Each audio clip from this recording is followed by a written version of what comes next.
अस्सलाम वालेकुम क्लास। आज हम डिस्कस करने जा रहे हैं हार्डवेयर इंटरफेसिंग के अंदर सबसे बेसिक जो चीज़ है उसको अंडरस्टैंड करेंगे हम। और वो है सिंकिंग एंड सोर्सिंग। तो पीएलसी के अंदर नॉर्मली हमारे पास दो ऑप्शन होते हैं इनपुट्स को कनेक्ट करने के या आउटपुट डिवाइसेस को कनेक्ट करने के। आप कलेक्टिवली आप कह सकते हैं आईओस को कनेक्ट करने के दो वेज होते हैं हमारे पास। एक को हम कहते हैं सिंकिंग और एक को हम कहते हैं sourcing. So first of all हम देखेंगे सिंकिंग, इनपुट को किस तरीके से वायर अप किया जाता है पीएलसी के साथ।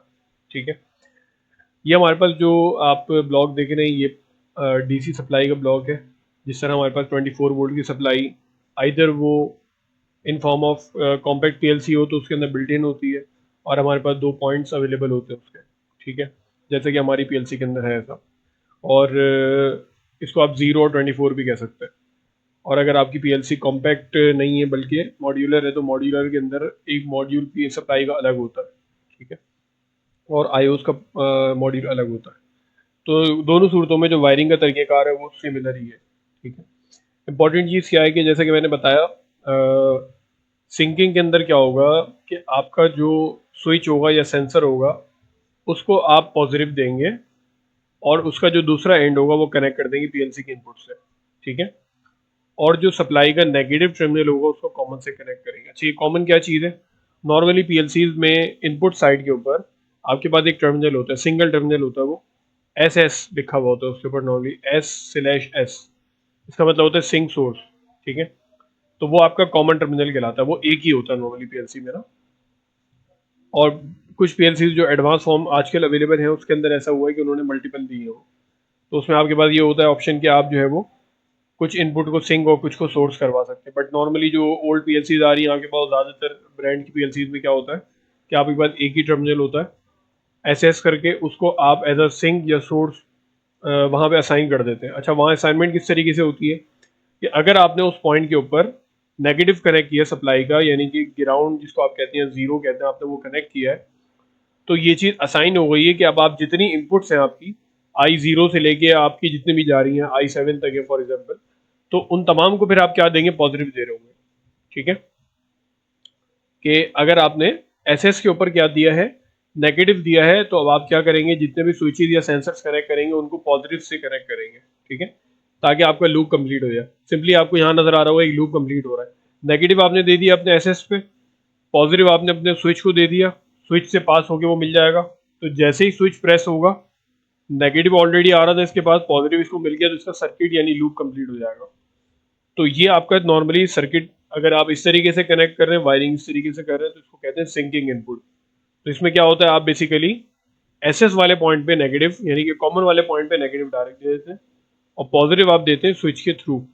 इसको कहते हैं सिंकिंग इनपुट। क्योंकि आप यहाँ पे पीएलसी के थ्रू इसको क्या प्रोवाइड कर रहे होते हैं? नेगेटिव प्रोवाइड कर रहे होते हैं, यानी कि सिंकिंग कर रहे होते हैं आप। सोर्सिंग इनपुट में क्या होगा? इसका उलट होगा। आप नेगेटिव जो है वो क्या कर देंगे? जब आप पहले क्या कर रहे थे, नेगेटिव आपने कॉमन पे दिया हुआ था, अब आप पॉजिटिव कॉमन पे दे देंगे। ठीक है, और नेगेटिव आप स्विच के थ्रू प्रोवाइड कर देंगे। तो ये आपका कहलाता है सोर्सिंग इनपुट।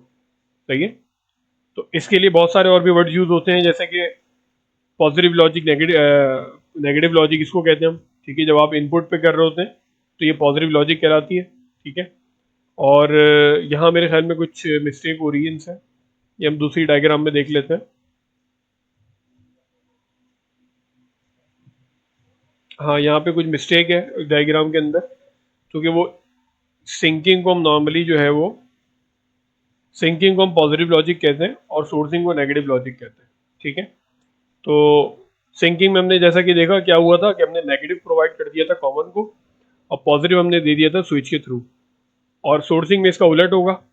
तो आप बेसिकली क्या कर रहे होंगे? पॉजिटिव आप दे देंगे डायरेक्टली कॉमन पे और नेगेटिव आप देंगे स्विच के थ्रू। ठीक है, तो इसको सोर्सिंग इनपुट कहेंगे और इसको सिंकिंग इनपुट कहेंगे। इसको पॉजिटिव लॉजिक, इसको नेगेटिव लॉजिक। ठीक है, तो नॉर्मली आपके पास जो सेंसर आते हैं ना, पीएनपी, एनपीएन, तो उनके कनेक्शन में भी बेसिकली यही डिफरेंस होता है। ठीक है, यहाँ पे देखें आप, एनपीएन पीएनपी नोट करके आपको समझाया हुआ है। ठीक है, अब यहाँ पे हमने इनपुट देगी, आउटपुट के अंदर क्या होगा कि जब आप आउटपुट को कनेक्ट करेंगे, सेम आउटपुट के साथ होगा कि अगर आपने लोड को पॉजिटिव डायरेक्टली प्रोवाइड कर दिया है, नेगेटिव आप पीएलसी के कॉन्टैक्ट के थ्रू दे रहे हैं, तो that is basically sinking output. क्या बता रहा हूँ मैं, दोबारा बता देता हूँ। लोड है, लोड को आपने positive supply direct they the, for example 12 या 24 का लोड है, ठीक है, 24 वोल्ट डीसी का लोड है, तो आपने क्या किया, पॉजिटिव सप्लाई उसको डायरेक्टली दे दी, नेगेटिव सप्लाई आपने पीएलसी के कॉन्टैक्ट के थ्रू दी है, that is called sinking output, ठीक है। सिमिलरली अगर आपने नेगेटिव दिया है लोड को डायरेक्टली और पॉजिटिव आप दे रहे हैं पीएलसी के कॉन्टैक्ट के थ्रू, तो इसको कहते हैं हम सोर्सिंग आउटपुट, ठीक है। ये हमने पहले डायग्राम के थ्रू अच्छी तरह समझ लिया है, अब इसी चीज़ को हम लोग जो है वो ट्रेलर के ऊपर देखेंगे।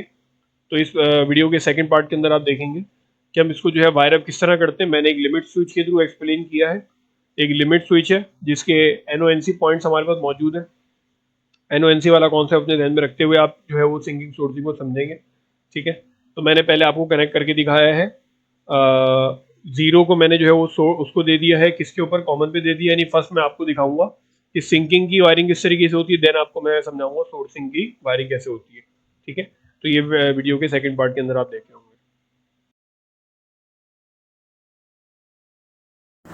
अस्सलाम वालेकुम स्टूडेंट्स, आज हम देखने जा रहे हैं कि पीएलसी के ऊपर इनपुट साइड की वायरिंग किस तरीके से होती है। अब हम एक सिंपल लिमिट स्विच की वायरिंग करेंगे। लिमिट स्विच आप यहाँ देख सकते हैं, यहाँ जो लिमिट स्विच हमारे पास मौजूद है, इस लिमिट स्विच की हम वायरिंग करेंगे। इसके अंदर हमारे पास 3 पॉइंट है, आप देखें, NO, कॉमन और NC, जस्ट लाइक अ रिले। हमारे पास यहाँ पे 3 पॉइंट है, NO, कॉमन और NC। तो होता क्या है नॉर्मली कि अभी इस कंडीशन में चूंकि हमने स्विच प्रेस नहीं किया बट डी प्रेस हुआ हुआ है, तो अभी आपका कॉमन NC के साथ शॉर्ट हुआ हुआ है, ठीक है। यानी अगर आप इन दोनों के बीच में मीटर लगा के चेक करेंगे तो कंटिन्यूटी मिलेगी आपको। सिमिलरली अगर आप इन 2 पॉइंट्स के बीच में कंटिन्यूटी चेक करेंगे तो नहीं मिलेगी। और जब आप इसको प्रेस करते हैं तो क्या होता है कि ये 2 पॉइंट आपस में शॉर्ट हो जाते हैं और ये 2 पॉइंट सेपरेट हो जाते हैं, यानी कि ये क्लोज हो जाता है और ये ओपन हो जाता है, ठीक है। तो ये नॉर्मली क्लोज इसलिए कहलाता है क्योंकि नॉर्मल कंडीशन में ये क्लोज है, इसका मतलब ये इसके साथ कनेक्टेड है, और नॉर्मल कंडीशन में ये ओपन है, यानी इसका मतलब इसके साथ डिसकनेक्टेड है, ठीक है। तो इसके थ्रू हम समझेंगे अपनी इनपुट की वायरिंग किस तरह होती है। अब आप जरा यहाँ देखें, मैंने ब्लू कलर का एक पॉइंट दिया हुआ है, इसमें आप देखें SS लिखा हुआ है, ठीक है।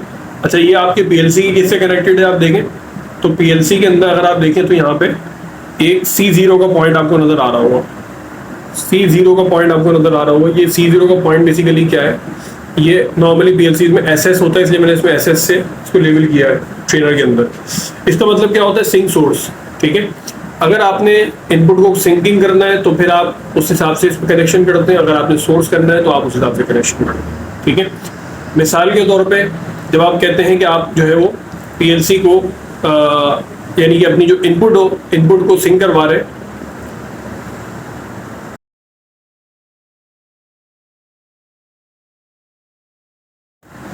तो नॉर्मली क्या होता है, जिस तरह आपके पास आम हालात में 2-3 ऑप्शंस होते हैं ना, आप चाहे तो किसी चीज़ को फेज को स्विच करवा दें, चाहे तो न्यूट्रल को स्विच करवा दें। सिमिलरली आपका पीएलसी में वैसे ही होता है। आपके पास देखिए यहाँ पे 2 पॉइंट है, एक 0 वोल्ट है और एक 24 वोल्ट है, ठीक है। ये वो आउटपुट सप्लाई है DC जो कि पीएलसी के थ्रू आपको मिल रही है, ठीक है। नॉर्मली कॉम्पैक्ट पीएलसीज में क्या होता है कि आपके पास 24 वोल्ट सप्लाई पीएलसी से आपको मिल जाती है, और जो मॉड्यूलर पीएलसी होती है उसमें सप्लाई का मॉड्यूल अलग होता है, ठीक है। बट दोनों सूरतों में आपका जो स्टैंडर्ड है वो 24 वोल्ट का है। अब क्या करते हैं, अब अगर आप SS वाले पॉइंट पे 0 दे देंगे ना, तो अब आपको हर सेंसर को क्या देना होगा, 24 देना होगा। सिंपल वर्ड्स में अगर आपने SS पे 0 दे दिया तो हर सेंसर पे आप क्या देंगे, 24 देंगे, तभी आपका लूप या सर्किट कंप्लीट होगा। जिस तरह आपके सिंपल वर्ड्स में आप एक स्विच के कनेक्शंस करते हैं, तो आप नॉर्मली न्यूट्रल को नॉर्मली फेज को स्विच करवा देते हैं, न्यूट्रल डायरेक्टली दे देते हैं। सिमिलरली आप ये भी कर सकते हैं, फेज डायरेक्टली दे दें, न्यूट्रल को स्विच करवा दें। तो यहाँ पे इसी चीज़ को हम सिंक और सोर्स कहते हैं कि अगर तो आप यहाँ पे 0 दे रहे हैं तो फिर आपको 24 देना होगा स्विच पे, और अगर आप यहाँ 24 दे रहे हैं तो आपको देना होगा 0 तमाम स्विचेस पे। ये मैंने आपको सर्किट के थ्रू भी समझाया था, मैं एक मरतबा और इसका जो है वो सेगमेंट आपको समझा दूंगा, डायग्राम के थ्रू आप क्लियर हो जाएगा, ठीक है। तो अभी हम चूंकि लगाना जा रहे हैं अपना लिमिट स्विच, ठीक है। तो एक वक्त में हम या तो उसका NO यूज़ करेंगे या NC यूज़ करेंगे, ठीक है। तो मैं सबसे पहले क्या कर रहा हूँ, मैं यहाँ पे दे रहा हूँ सिंक सोर्स पे मैं दे रहा हूँ 0, ठीक है। इस बात को ध्यान में रखिएगा, सिंक सोर्स पे मैं क्या लगा रहा हूँ, 0 लगा रहा हूँ। तो मुझे 24 कहाँ देना होगा, अपने स्विच को देना पड़ेगा, ठीक है। 24 मुझे कहाँ देना होगा, अपने स्विच को देना होगा। तो मैंने क्या किया, देखें स्विच के कॉमन पे मैंने क्या दे दिया, 24 लगा दिया, ठीक है। इसको ज़रा समझिएगा, मैंने सिंक सोर्स पे 0 दिया तो 24 मेरा चला गया कहाँ पे, स्विच पे चला गया, ठीक है। स्विच की किस पे गया, कॉमन पे गया। और जो स्विच का दूसरा पॉइंट है that is basically normally open, तो वो मैं कहाँ दे दूंगा, पीएलसी के इनपुट पे दे दूंगा। ठीक है, तो पीएलसी की जो इनपुट मैंने अभी फिलहाल जो प्रोग्राम में डाला हुआ है, इसमें सिंपल प्रोग्राम डाला हुआ है मैंने, सिंपल एक लाइन का एक रंग का प्रोग्राम है, जिसमें एक आपका जो है वो सेकंड इनपुट पे आपकी थर्ड आउटपुट है। ठीक है, तो मैंने क्या कर दिया, I2 पे दिया हुआ, तो देखिए मैंने I2 पे ही जो है वो कनेक्ट कर दिया। यहाँ आप देख सकते हैं I2 के ऊपर मैंने कनेक्ट कर दिया। ठीक है, तो ये कनेक्शन हुआ। अगर आप देखें गौर से, तो आपका जो है वो सबसे पहले आपने क्या किया, 0 दे दिया SS पे, 24 दे दिया अपने कॉमन पे, और ये दे दिया आप, इन दोनों को आप आपस में स्वैप भी कर सकते हैं, इससे फर्क नहीं पड़ता। ठीक है, बट अब आप जरा देखें इधर पीएलसी की कोई लाइट यहाँ पे ऑन नहीं हो रही। इसका मतलब ये है कि पीएलसी जो है बेसिकली अभी जो है नॉर्मली किस मोड पे, ये प्रोग्राम मोड पे जो मैंने प्रोग्राम डाला है। अब अगर मैं इसको प्रेस भी कर दूँ तब भी ऑन नहीं होगी, नॉर्मली तब भी ऑन होनी नहीं चाहिए अगर ये रन मोड पे नहीं है। ये RMT मोड पे गया हुआ है, मैं इसको रन मोड पे कर देता हूँ, रन मोड पे मैंने कर दिया। अब देखिए आप फर्क क्या आ रहा था, पहले इनपुट की लाइट तो ऑन हो रही थी बट आउटपुट की ऑन नहीं हो रही थी। अब इनपुट की लाइट भी ऑन होगी, आउटपुट की होगी, चूंकि अभी आपका प्रोग्राम प्रोसेस भी होगा। ठीक है, अब देखें मैंने इनपुट प्रेस की, देखें लाइट जो जल गई है हमारी, कौन सी वाली, थर्ड आउटपुट की जल गई है। सिमिलरली सेकंड इनपुट की जल रही है, क्योंकि सेकंड इनपुट हमने यूज़ की है R00.02 मैंने यूज़ की है इनपुट, और आउटपुट मैंने यूज़ की 16.02। 16.02 का मतलब 16.03 सॉरी 16.03 बेसिकली थर्ड आउटपुट आपकी। सही है, तो ये देखें जैसे मैं प्रेस कर रहा हूँ तो इनपुट हाई हो रही है, आउटपुट हाई हो रही है। ये हमने सिंपल प्रोग्राम बनाया एक लाइन पर। ठीक है, अभी हमने क्या किया हुआ, इसमें इंपॉर्टेंट बात ये है कि हमने इनपुट को क्या करवाया हुआ, बेसिकली इनपुट हमने जो है वो 24 वोल्ट सप्लाई प्रोवाइड की है अपने स्विच के थ्रू, और 0 हमने डायरेक्टली प्रोवाइड किया, यानी ये सोर्सिंग इनपुट है। ठीक है, अब सिंकिंग अगर हमने करवानी है तो किस तरह करवाएंगे, सिंपल इसको स्वैप कर देंगे आप। ठीक है, आपने जो चीज़ पहले किस पे दिया हुआ था, आपने सिंक पे क्या दिया हुआ था, सिंक पे आपने 0 दिया हुआ था, सिंक सोर्स वाले पॉइंट पे आपने 0 दिया हुआ था, और 24 आपने अपने स्विच के थ्रू दिया हुआ था। तो अब आप क्या करेंगे, अब आप क्या करेंगे, अपने सिंक सोर्स वाले पॉइंट को आप दे देंगे 24 वोल्ट्स। ठीक है, 24 वोल्ट आपने दे दिया अपने सिंक सोर्स वाले पॉइंट। ठीक है, तो सिमिलरली आपका जो कॉमन वाला पॉइंट है, स्विच का जो पॉइंट है, उसको आप क्या दे देंगे, 0 दे देंगे। ठीक है, यानी एक तरीके से आप यूँ समझ लीजिए कि अभी आपने फेज डायरेक्ट दे दिया है, और अब आप क्या करवा रहे हैं, बेसिकली 0 को स्विच करवा रहे हैं। और पहले आपने क्या किया था, 0 डायरेक्टली दिया हुआ था, फेज को स्विच करवा रहे थे। ठीक है, देखिए लेकिन काम उसी तरीके से करेगा, इसकी फंक्शन के अंदर कोई फर्क नहीं आएगा। देखिए अब मैं इसकी इनपुट वही इनपुट हाई कर रहा हूँ, तो सेकंड इनपुट हाई होने पे थर्ड आउटपुट हाई हो रही है, जो कि मैंने प्रोग्राम बनाया हुआ है सिंपल, तो आप चेंज भी कर सकते हैं। ठीक है, मैंने चूंकि सेकंड इनपुट पे थर्ड आउटपुट को रखा हुआ है, तो सेकंड इनपुट हाई हो रही है, थर्ड आउटपुट हाई हो रही है। ठीक है, तो ये हमारा बेसिकली सिंक सोर्स हमने बेसिकली समझा था पीएलसी की इनपुट की वायरिंग में, जो कि हमने अच्छी तरह अंडरस्टैंड कर लिया है। ठीक है,